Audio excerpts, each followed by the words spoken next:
Hello everyone. आज आपण mathematical methods हा जो आपला काल चॅप्टर झाला होता त्या चॅप्टरमध्ये जो रिड्यूस्ड सिलेबस आहे त्याच्यामध्ये डिफरन्शियल कॅल्क्युलस आणि इंटिग्रल कॅल्क्युलस असे दोन लास्ट पॉईंट्स आहेत. पण ते पॉईंट ॲक्च्युअल सिलेबसमधून रिड्यूस झालेले आहेत, पण तरी देखील ते पॉईंट्स आपल्याला घेणं गरजेचं आहे, कारण विदाऊट दिस पॉईंट आपण हा जो 12th जे बुक आहे आपलं त्या बुकमध्ये जे काही इंटिग्रेशन डेरिव्हेटिव्ह ज्या ठिकाणी आपल्याला लागणार आहे ते आपण समजू शकणार नाही. त्यामुळे जे फक्त बेसिक फॉर्म्युलेज आहेत किंवा असं म्हणू शकतो आपण सिम्पल फंक्शन ऑफ एक्सशी रिलेटेड जेवढे काही एक बेसिक फॉर्म्युले आहेत डेरिव्हेटिव्हचे ते कुठले आहेत त्याचे एक्झाम्पल्स आपण एक दोन सॉल्व करू. त्यानंतर इंटिग्रेशनचे फॉर्म्युले कुठले आहेत त्याचे 2-3 एक्झाम्पल्स आपण सॉल्व करणार आहोत. आता याच्यामध्ये बघा, ज्यावेळेस आपण फंक्शन कन्सिडर करतो y is equal to F of x, तुम्हाला हे मॅथमॅटिक्समध्ये व्यवस्थितपणे शिकवलं जाईल. मी या ठिकाणी काय जास्त सांगणार नाही तुम्हाला, पण ज्यावेळेस आपण फंक्शन कन्सिडर करतो y is equal to F of x, here x is called independent variable and f of x gives the value of y for different values of x and it is the dependent variable. आपण ज्यावेळेस y is equal to F of x असं consider करतो त्यावेळेस x म्हणजे काय आहे, एक independent variable आहे आणि एफ ऑफ एक्स काय सांगते तर वायच्या व्हॅल्यूज सांगत आहे. फॉर एक्झाम्पल आपण ज्यावेळेस ग्राफ ड्रॉ करतो त्यावेळेस समजा एक्स हा काय डिनोट करतो आहे किंवा एक्स कुठं आहे, ॲलॉंग एक्स ॲक्सिस आहे आणि वाय समजा या डायरेक्शनला व्हेलॉसिटी आहे. तर y is equal to F of x म्हणजे काय, एक्स हे जे काय डिस्टन्स आहे त्या पर्टिक्युलर डिस्टन्सला वाय ॲक्सिसवर त्या पार्टिकलची व्हेलॉसिटी किती होती हे रिप्रेझेंट करणारं फंक्शन, त्याला आपण असं लिहितो Y is equal to F of X. बरोबर आहे. आता याच्यामध्ये काय आपल्याला पाहिजे की एक some basic properties of differentiation, डिफरन्शिएशनच्या काही बेसिक प्रॉपर्टीज. त्याच्यामध्ये आपण काय करणार आहोत, f1 ऑफ एक्स आणि f2 ऑफ एक्स ह्या दोन डिफरंट फंक्शन्स आहेत ज्याच्या कशाचे एक्सचे, आणि त्याच्यामध्ये यस हा एक कॉन्स्टंट आहे. असं असेल तर त्याच्या कुठल्या कुठल्या प्रॉपर्टीज आहेत, एकूण जवळपास 5 प्रॉपर्टी आपण पाहणार आहोत ज्या आपल्याला इम्पॉर्टंट आहेत. त्याच्यामध्ये सगळ्यात पहिली बघा, परत एक वेळ सांगतो, एक्स हा जो इंडिपेंडंट व्हेरिएबल आहे त्याला आपण त्याचे दोन फंक्शन आहेत, एक f1 ऑफ एक्स आहे आणि दुसरं f2 ऑफ एक्स आहे आणि यस आपण एक कॉन्स्टंट कन्सिडर केलेला आहे. तर पहिली डिफरन्शिएशनची प्रॉपर्टी काय आहे तर d of s of f of x, d of yes F of x by D x is equal to या ठिकाणी काय होईल, यस कॉन्स्टंट आहे त्याच्यामुळे ते डेरिव्हेटिव्हच्या बाहेर येईल, त्यामुळे S into D F of X divided by D X ही त्याची काय आहे पहिली प्रॉपर्टी आहे. काय म्हणले मी याच्यामध्ये, आपण एक्स हे जे इंडिपेंडंट व्हेरिएबल आहे त्याचे दोन फंक्शन आहेत, एक f1 ऑफ एक्स आहे दुसरं f2 ऑफ एक्स आहे आणि यस आपण एक कॉन्स्टंट कन्सिडर केले.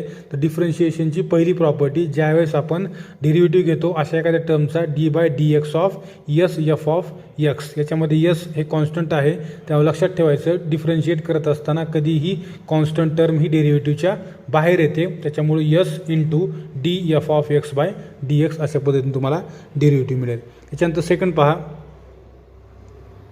D by D x of f1 of x plus f2 of X, f2 of x is equal to, या ठिकाणी मल्टिप्लिकेशन होईल काय, D f1 of x by D X plus D f2 of x by D x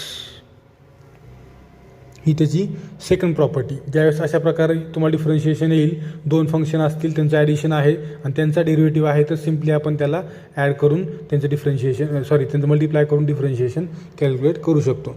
याच्यानंतर third आहे बघा, d by D x of f1 of x into f2 of x is equal to, असं असेल तर काय येईल त्या ठिकाणी, तर त्या ठिकाणी सरळ सरळ मल्टिप्लिकेशन, परंतु कशा पद्धतीनं तुमचा जो फॉर्म्युला आहे डेरिव्हेटिव्हचा u इंटू व्ही पहिलं कॉन्स्टंट सेकंडचा डेरिव्हेटिव्ह, सेकंड कॉन्स्टंट पहिल्याचा डेरिव्हेटिव्ह. सिमिलरली त्याच पद्धतीने येईल. मग इकडं पहिल्यांदा काय होईल या ठिकाणी F1 ऑफ एक्स कॉन्स्टंट, सेकंडचं differentiation dF2 of x by dx plus second variable constant F2 of X आणि पहिल्याचं differentiation dF1 of x by dx. ठीक आहे, अशा पद्धतीने ही थर्ड प्रॉपर्टी. याच्यानंतर फोर्थ प्रॉपर्टी पहा, D by dx of F1 of X divided by F2 of x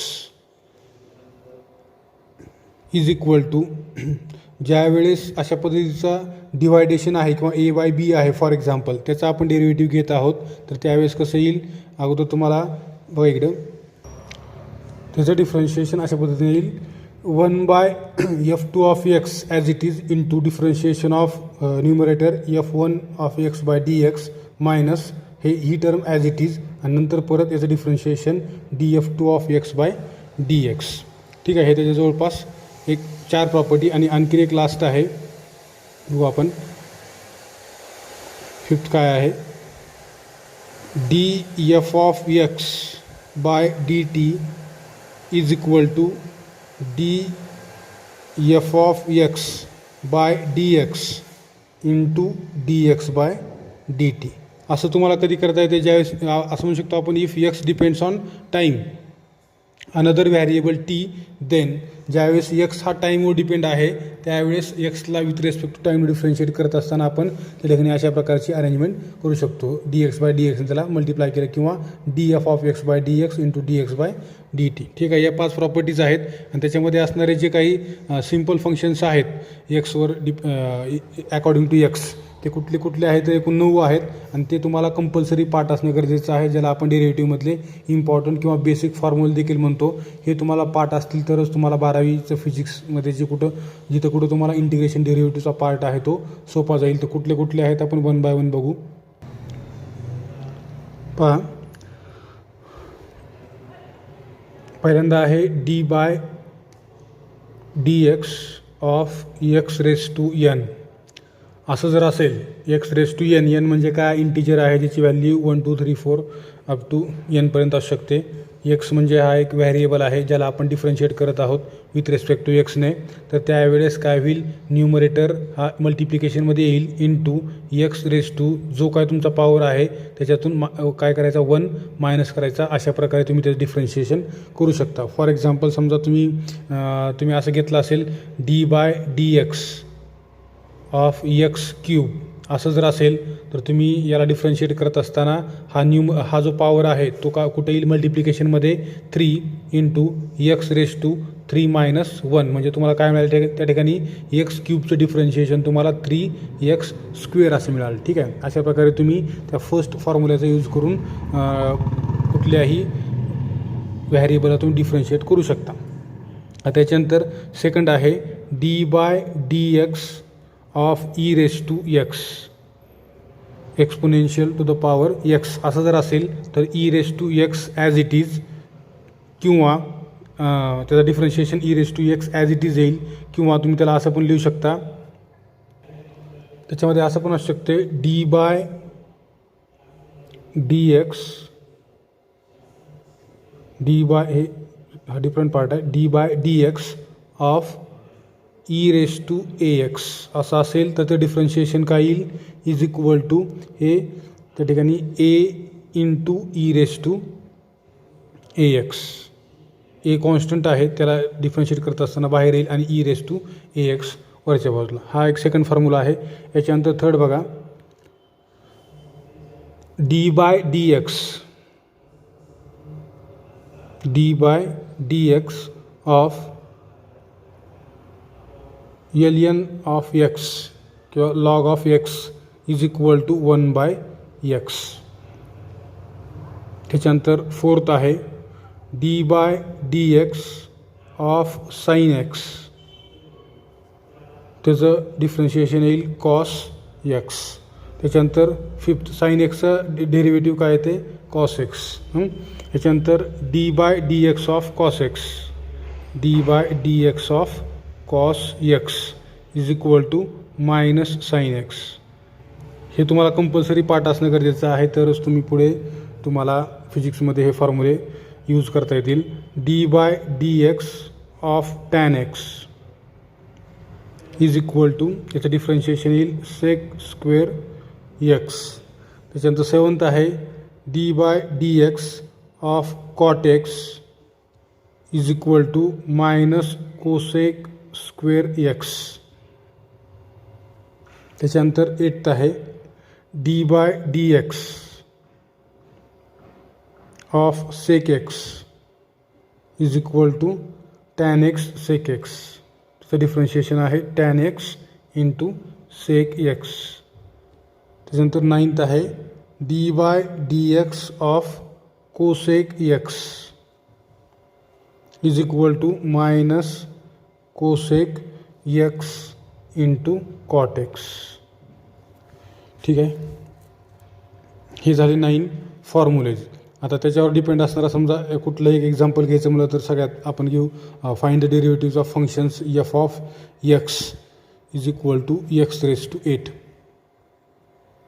तुमच्या एक्झाम्पलमध्ये 2.10 नंबरचा जो एक्झाम्पल आहे find the derivatives of functions, त्याच्यामध्ये पहिलं फंक्शन आहे f of x is equal to x raise to 8. याला आपल्याला डिफरन्शिएट करायचं आहे. त्याला डिफरन्शिएट करत असताना आपल्याला कुठला फंक्शन यूज करावं लागेल किंवा फॉर्म्युला यूज करावा लागेल, तर पहिला जो कुठला काय सांगतो आपल्याला d x raise to n by D x is equal to n into x raise to n minus 1. या फॉर्म्युल्याचा यूज करून आपल्याला त्याला डिफरन्शिएट करावं लागेल. मग काय येईल according to this equation D F of एक्सची व्हॅल्यू काय आहे. एफ ऑफ एक्स आपण जे पहिल्यांदा पाहिलं होतं प्रॉपर्टीज बघत असताना त्याच्यामध्ये एफ ऑफ एक्स या ठिकाणी त्याची व्हॅल्यू एक्स रेज टू 8 आहे.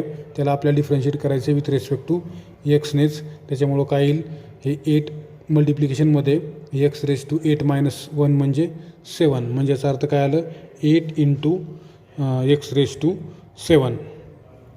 बरोबर आहे, त्याचं काय आलं डिफरन्शिएशन. त्याच्यानंतर असं सेकंड एक्झाम्पल आहे. सेकंड बघा, सेकंड फंक्शन काय आहे